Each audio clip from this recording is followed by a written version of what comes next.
there are very many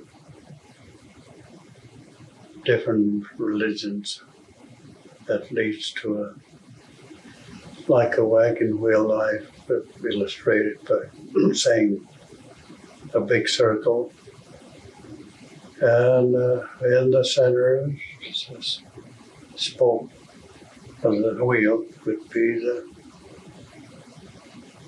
the supreme being in the center, and all different nationalities, religions of different nationalities leading from all sides to the center, to the Great Spirit.